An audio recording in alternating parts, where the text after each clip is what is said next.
A bit of a yapathon happening on the Twitter here. The absolute queen of yapology, Scarlon, with this take here. Two things can be true. The top board shouldn't be possible, and one card should not be a game-winning play against this board. Who agrees with this statement? It's hard to say, really. Now, I've thought about this for a while, and it's like, are these 10-minute turn, wombo combo, all-in, auto-win decks if they go uninterrupted and unstopped? That wasn't a word. Is that a good thing or is that a bad thing? I mean, I will say it's probably not the most fun thing to play against, but ultimately I think I kind of recognized, and I thought for a little bit, and I was like, this is so normal. Since, like, the earliest days of Yu-Gi-Oh!, there has always existed combo decks that just try to auto-win immediately. Whether that's like Reasoning Gate in 2005, all the way up to Infernity, Inzector, Pend 2 with FTKs, Goki Warrior Pile, Adamancipator, Plant FTK, not FTK, Plant Link, Danger FTK. There's been so many decks that kind of try and just do the same thing. Except they've not been as consistent. Yes, they have. We have seen very dominant performances from all of those decks I just mentioned. Azathoth Turbo with Lunalight Orcust, like, every couple of formats, you will find a deck that is doing what Yubel is doing here. And so we have this arms race in card design between decks that beat combo, like cards that beat combo, like great casting combinations. Keep on going and get some nice haggis, okay? Thank you, Goldman. Between these insanely broken, board-breaking cards like Evenly Matched, Droplet, Dark Ruler, Sphere Mode, Nibiru, all of these cards that are created to try and halt these decks in their track. And then, in order to beat those cards, we then further design decks that beat those cards. Like, look at this, for example. By the way, Yassine here, completely misplayed. This is Yassine opened a 2-card combo. It was Beckoning Beast Throne. He's missing, like, a Desiree, for sure, 100%, and a Varadras. He did this combo incorrectly. And even then, he still could have won this, by the way, which is unreal. Evenly Matched, eliminating the entire board. You chain Escape. You pop 2 of your own cards. New chain. You keep the Caesar. Yama brings back the Soul of Rage. And so you still have, after getting Evenly Matched, 2 Solemn Warnings, linking with your opponent's monster into SP Banish, into a further SP Banish beyond that. That's through Evenly Matched. That's through misplaying the combo. But anyway, that's besides the point. Is combo decks like Yubel bad for the game? I don't know, man. It's really hard. I think as a spectator watching it, it was fine. But I think playing it can be really frustrating because you legit, especially if you play cards like Evenly Matched, Dark Ruler, Droplet, because you're not playing hand traps, right? You're just watching an unskippable cutscene. You're sitting there smashing the X button on your controller and nothing is happening. You know, the Yubel player keeps activating Spirit of Yubel, effect, special summon, and occasionally they misplay, like we saw with Joel, who emptied his deck of Yubel monsters and then got nibbed with Phantom up on the field. So there is room for people to misplay with this stuff, but ultimately, if you're playing board breakers, it does just incentivize people to learn combo 1, combo 2, combo 3 from the spreadsheet, etc. So yeah, ultimately, I just feel like it's coming to a point where if you look at this board and you look at Yubel and you ask yourself, oh, is this healthy for the game? Do I like this? Do I not like this? I'm going to be completely real with you. I feel like just don't play Yu-Gi-Oh! Right? Is that unreasonable? Is that like a bad take? Because for years, every format, every couple of formats minimum, there is a deck that does what Yubel does. If you, like, combo's here to stay. Like, maybe people are just sort of nostalgia from all of the Time Wizard formats we've seen and all of the different historical legacy cards and decks that people get really attached to historically in their pet deck. And it just feels like, listen, man, Yu-Gi-Oh! Has advanced to the point where this is kind of the norm. Like, you will just be watching unskippable cutscenes if you don't play 15 hand traps.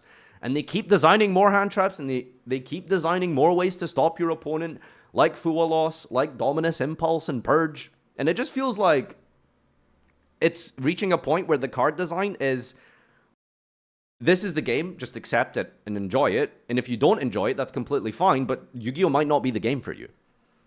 So, I don't know. For better or for worse, I just feel like I used to complain about this stuff all the time, but when I really just introspectively thought historically with how Yu-Gi-Oh is as a game and how it's developed and how the formats keep producing these type of decks, I just think to myself, if you don't like this could just not be the game for you. That's how I feel. I personally enjoy this shit. Don't get me wrong. like maybe I'm weird, but I love this shit, dude. Like this right here, I love that. So I'm good. Like I'm good with that. It's just kind of crazy that I just feel like that this is a debate still in 2024. Like people are sitting here complaining about wombo combo strategies. I legitimately just think that if you don't like this style of play, it might be time to move on. Now, the only bad thing about this thing, well, I say only, but it's a major point. But the bad thing about this stuff is that you have a very volatile environment for a metagame. Like Yu-Gi-Oh is like a very volatile environment because the game becomes really dice roll dependent and the game becomes really draw the out dependent. Like it doesn't matter how good you are at the game, as long as you can just memorize spreadsheet combo number 1 and do this combo, which apparently Yassine forgot. So I don't know, maybe obviously that is a skill in and of itself. But if you do win a coin flip and you do spreadsheet combo number 1, then it really just comes down to, okay, opponent, did you draw Dark Ruler Droplet specifically because you need multiple board breakers because one evenly match doesn't beat this. If you watch this feature match, Julius drew evenly, Droplet, Dark Ruler. And if Yassine played this combo correctly, he was going to win the game, by the way. So it's unreal. It's genuinely weird how this is how powerful these decks are, but at the same time, again, I just feel like if this is something that people are still complaining about, I just don't think Yu-Gi-Oh is your game, right? Because there comes a point where you think to yourself, oh, you know, it's an anomaly, right? Like, let's start from the COVID era. I think a lot of people here probably started around COVID Yu-Gi-Oh! It's like, okay, cool. So, Adamantipator, unfair deck. Scythe Turbo that we saw in 22, unfair deck. There was probably something in 2021 that I don't recall, but someone probably remembers. We've had Snake Eye, that's basically an FTK deck. Tier Limit against anything that isn't Tier Limit is an FTK. Dragon Link, locking you out of your extra ending on seals and a negate. Hulk Turbo Piles, Drytron, VFD in Virtual World. Like, so many of these decks are trying to effectively do what this is in this screenshot here, you know?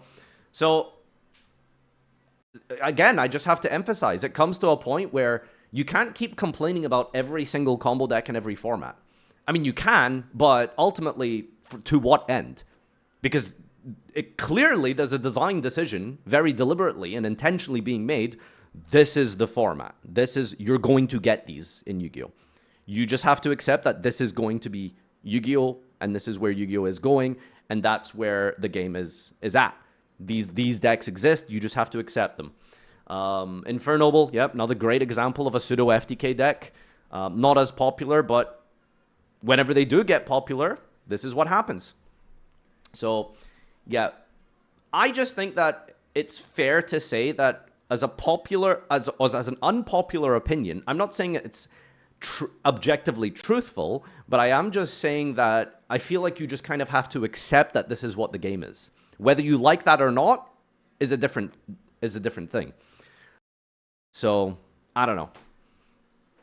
My personal opinion, I like this shit. I think it's crazy fun. You know, going second, maybe not as much, but playing an unskippable cutscene deck like this, there's nothing more enjoyable in Yu-Gi-Oh! Than popping off with your spreadsheet combo number 3 through Ash Blossom, etc., etc. I like that. I have fun with that. That's generally how I feel about it. But that's not to say, you know, you're wrong if you disagree with this. I just think that this is where we're at. So if combo is going to exist, conversely, what should exist to combat combo like this? Well, hand traps kind of aren't doing it anymore until they scale the hand traps up even further, which they are doing with the release of Fua Loss coming soon. They have to scale the power up of things like Evenly Match, because then we got Dark Ruler, then we got Droplet, and also Nibiru around about just after Evenly Match, for example. So that's like 4 or 5 heavy hitting cards. Raigeki was a card that came back to 3 in the last couple of years. Imagine telling someone 10 years ago that Raigeki was going to be at 3 legal and no one plays it except maybe some Tenpai players. Wild, isn't it? So that's clearly the design decision they're making to beat combo. Which is these game-ending auto-win pseudo game-ending cards like Evenly Matched, which on paper should end the game, but because they design cards like Evenly Matched, they have to make the combo decks in order to sell the product be even more powerful that they can deal with Evenly Matched. And look at Dark Ruler. The fact that Desiree exists is just unreal. The fact that there is a generic 2-card combo that gets into an Omni Negate that beats Dark Ruler, a card which was printed and designed to deal with these decks, which is so funny. In a sad way, I suppose, in a very morbid, funny type of way. So yeah, you know, it's just where the game's at, and if you don't like it, I personally think move on. For the health and sanctity of your own, like, personal mental well-being, you can't keep playing this game and complain about decks like Yubel every format. Because the reality is, like, they're clearly here to stay. They're going to keep making these combo decks. As they have proven historically, every format has had some crazy, insane, broken combo deck. Some more dominant than others, but they exist absolutely within the top-tier metagame. So genuinely, for the best part of your mental health, you can't keep crying about decks like this. I feel like you should just go play a mana game, because Yu-Gi-Oh! Is just not it for you. Or stick to Time Wizard, that's fair. And that's not to... Again, I'm not criticizing Yu-Gi-Oh! Here. I like this. I enjoy this. This is crazy for me. But this is obviously too fast for some people, which I can understand, you know, but ultimately, I think Lil Bro needs a mana game. Which, by the way, go enjoy Hearthstone, yeah. When your opponent puts 12-12 stats on the field turn 2. Yeah. You think mana games are doing much better, by the way? Anyway. So that's a point here that was brought up specifically with Yubel being the dominant deck this weekend.